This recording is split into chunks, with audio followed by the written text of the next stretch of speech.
MusicFirst Elementary, powered by Turanga, is a cloud-based curriculum for elementary general music, grades K through 5, with 36 sequential lesson plans for each grade level.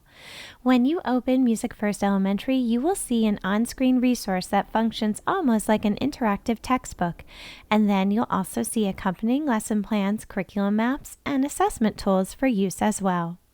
Originally a curriculum designed by Turanga for a variety of countries around the world, MusicFirst Elementary is fully aligned with the National Core Arts Standards. This involved a meticulous process to ensure that each standard is approached in every grade level. Essentially, we took a product that was working very well in the UK and rewrote it to fit with our education system here in the US. As you can see, there are 6 units with 6 weeks of lessons within each unit, all based around original and public domain songs and social themes like peace and friendship and changing the world. When you click on the plan, you can download the plan or read it inside the page. You will also find the lead sheets, lyric sheets, and the entire lead sheet written out for treble clef instruments pitched in C, E flat, F, and B flat, and instruments written for bass clef and alto clef. On top of all that, many of the songs in grade 5 also include sheet music. The sheet music takes the melody found at the beginning of the song and arranges it in parts for woodwinds, brass, percussion, keyboard, guitar, ukulele, and string instruments. For example, if I know that my general music students are studying clarinet, saxophone, and flute in group lessons, or are taking private guitar lessons at home, I can click on those parts and find the ones that would work best for them. They can bring their instruments into general music class and play the songs we are learning on their instruments.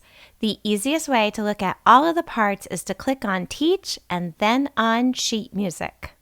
Let's look for the flute parts. I can see 3 parts for flute. Part 1 would not be able to be played by my 5th graders at the beginning of the year.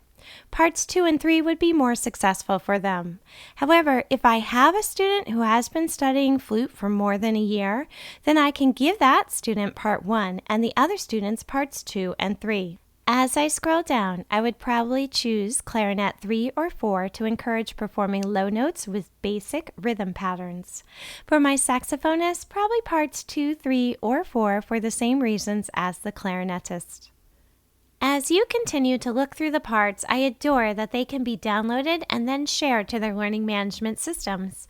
If the parts seem a little low, I would encourage the students to play the part up an octave.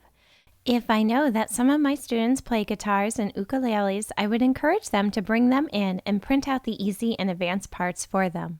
Finally, since most instrumentation is available, MusicFirst Elementary helps me arrange music for my very eclectic ensemble.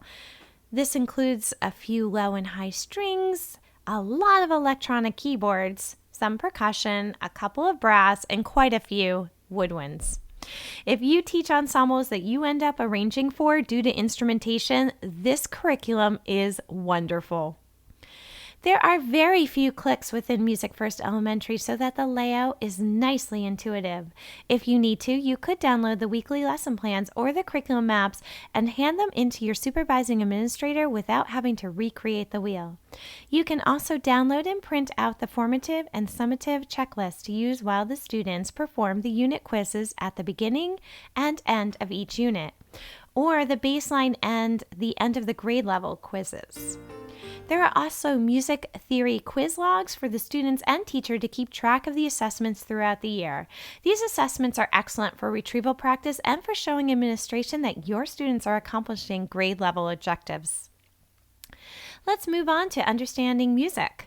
Here, the students will warm up by moving to the steady beat of the music, echo clapping, echo singing, echo playing, improvising clapping, improvising playing, and improvising singing patterns to a variety of rhythms and melodies. When you use the understanding music portion in the classroom to warm up your class, you can decrease the tempo when they come to the playing portion so that they can process it successfully.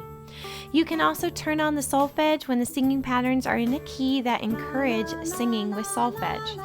You can also change the glockenspiel to recorder if your students are studying that instrument.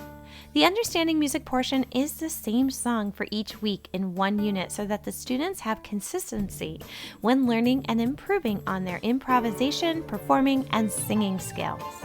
As we move to the listen and respond portion, each one revolves around a song and social theme. In this lesson, the song is a familiar one titled Freedom is Coming. The listen and respond portion gives the students questions to reflect on as they listen to the song. The teacher can open the questions up for discussion or use them as a writing piece and have them write or type their answers.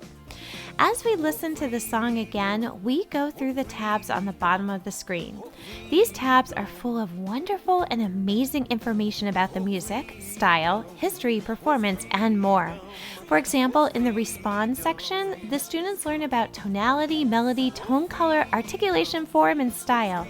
In the extended listening portion, the students listen to excerpts of the song to zone in on certain vocalizations, instrumentations, modulations, and emotions.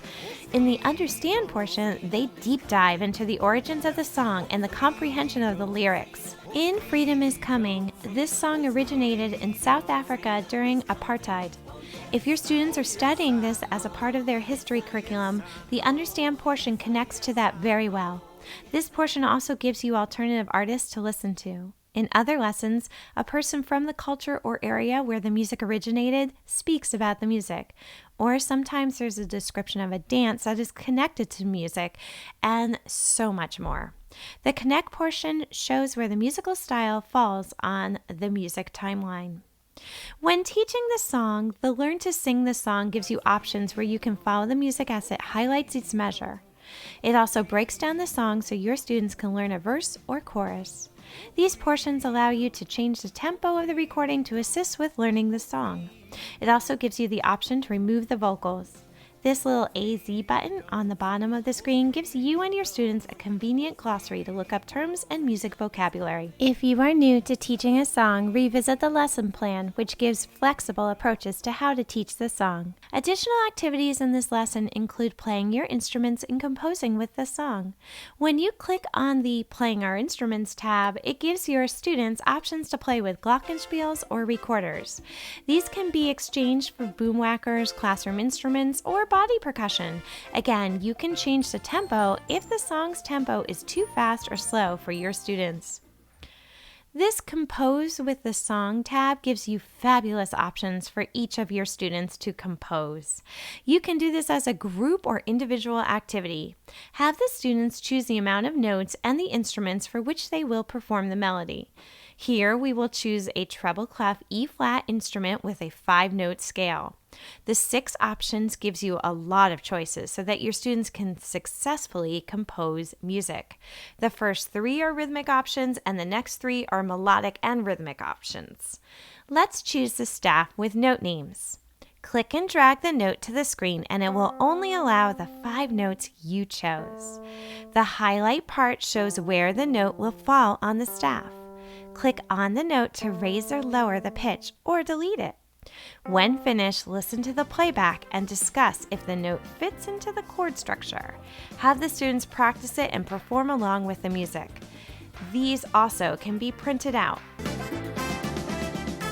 In MusicFirst Elementary, you can customize your lessons so that you can add your own PowerPoints, images, audio files, and more, as you can see here on the screen. This is just the beginning. There are numerous music creation tools, including tools for decoding, creating music, music notation, and a web-based digital audio workstation that can score movie files.